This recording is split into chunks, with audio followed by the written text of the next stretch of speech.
नमस्कार विद्यार्थी मित्रों, हमने पिछले अध्याय में अभ्यासक्रम को किया था। अब यहाँ पर अभ्यासक्रम के प्रश्नों को हल करेंगे। यहाँ पर पहला प्रश्न है, किसान खेती के लिए किन किन साधनों का उपयोग करते हैं, तो इसकी हमें चर्चा करनी है। तो पहले के ज़माने में किसान खेती के लिए हल और बैल का उपयोग में लेते थे, लेकिन अब किसान आधुनिक सुख सुविधाओं से सज्ज हो गए हैं, इसीलिए अब खेती करने के लिए हल, बैल, ट्रैक्टर, कुदाल, फावड़ा, हसिया, इन सभी साधनों को उपयोग में लेते हैं। दूसरा है, किसान खेती करके कौन कौन सी फसल उगाते हैं, तो किसान खेती करके रबी और खरीफ की फसल पैदा करते हैं। रबी की और खरीफ की फसलें आपको पता ही है, जो शीतकाल में होती हैं और कुछ ग्रीष्मकाल में होती हैं, तो इन्हें रबी और खरीफ की फसलें कहा जाता है। रबी की फसल में गेहूँ, जौ, चना, सरसों, इन सब का उत्पादन होता है, यह सर्दियों में होती हैं। खरीफ की फसल में ज्वार, बाजरा, दालें, चावल, गन्ना आदि की पैदावार होती है, जो कि वर्षा ऋतु के मौसम में उगाई जाती हैं। आपके गांव के आसपास में कौन कौन सी फसलें ज़्यादा पैदा होती हैं, तो हमारे गांव के आसपास में रबी की फसल ज़्यादा पैदा होती है। इस फसल में गेहूँ, जौ, चना और सरसों पैदा होते हैं। किसान हमारे लिए किस प्रकार उपयोगी है, तो मित्रों आपको पता ही है कि किसान को हमारा अन्नदाता भी कहा जाता है। लाल बहादुर शास्त्री ने तो नारा भी दिया था, जय जवान जय किसान। तो किसान की मुख्य उपयोगिता क्या है, गाँव में होने वाली खेती में है। खेती करके वे तरह तरह के अनाज और सब्जियां पैदा करते हैं। मूंगफली और गन्ने की फसलें भी उगाते हैं। उनके द्वारा उत्पन्न अनाज और सब्जियां, ये सब चीज़ें बाज़ार में बिकने के लिए आती हैं, और जब ये बाज़ार में बिकती हैं तो हम इन्हें खरीदते हैं और हम इन्हें घर पर आकर पकाकर खाते हैं। तो इस तरह एक तरह से किसान हमारे अन्नदाता होते हैं। तो किसान, यदि किसान ना हो तो हम भूखे ही मर सकते हैं।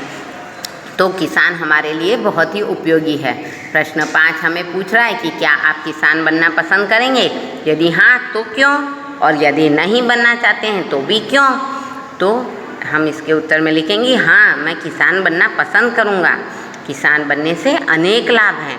गांव की हवा शुद्ध होती है, यहाँ पर पीने के लिए कुएं का शीतल जल भी मिलता है, खेत की पैदा की गई ताज़ी सब्जियाँ खाने को मिलती हैं, यहाँ तक कि अपनी पालतू गाय भैंस का ताज़ा दूध भी हमें पीने को मिलता है। पहले तो गांव बहुत ही असुरक्षित थे, कच्चे मकान थे, लोगों के पास कोई सुख सुविधाएं नहीं थी, लेकिन अब तो गांव में भी विद्यालय, दवाखाने जैसी सुविधाएं हो चुकी हैं। पहले गांव में बिजली की भी सुविधा नहीं थी, लेकिन अब तो बिजली की सुविधा भी हो चुकी है। ऐसी कोई सुविधा नहीं है जो गाँव में नहीं है। तो इन्हीं सब कारणों से अब मैं भी किसान बनकर खेती करना पसंद करूँगा।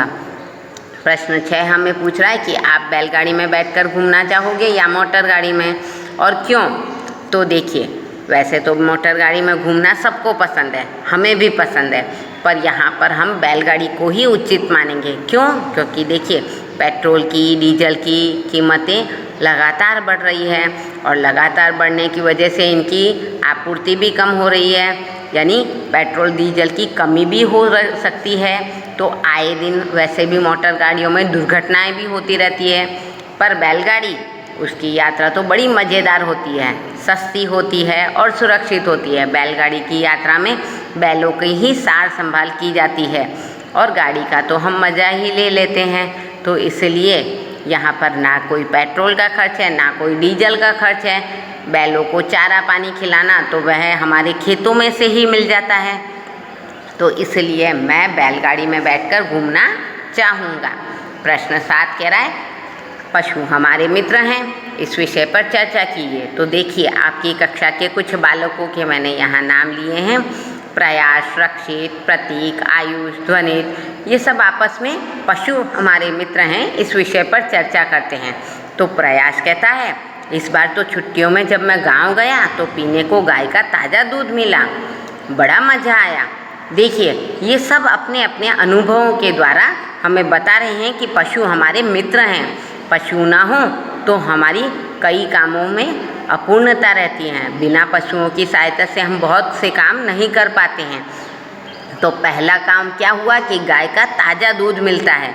तो गाय का ताज़ा दूध पीने से हमारे शरीर में ताकत आती है, हमारा बौद्धिक विकास भी होता है।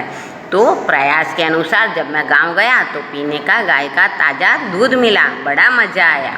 प्रतीक कहता है, अरे अरे मेरी दादी तो गांव से गाय का ताज़ा घी भी भेजती है, हमारे घर में उसी घी का उपयोग होता है। तो प्रतीक की दादी क्या भेजती है? गांव से ताज़ा घी।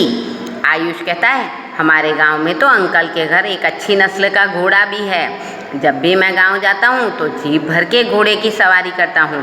तो गाय से ताज़ा दूध मिला, उसका घी मिला, घोड़े से हमें सवारी करने को मिली।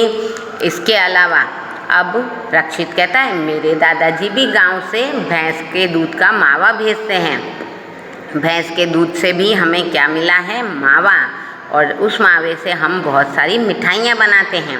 तो ध्वनित कहता है, हमारे घर में भी एक कुत्ता है, उसने तो एक बार चोरों को भगा दिया था और घर में चोरी भी नहीं होने दी।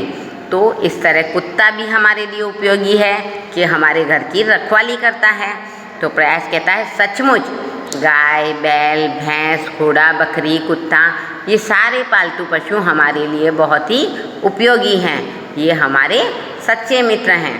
तो मित्रों, इस प्रकार आज हमने अभ्यासक्रम के अधूरे भाग को पूर्ण किया है और अभ्यासक्रम के प्रश्नों को हल किया, पढ़ा।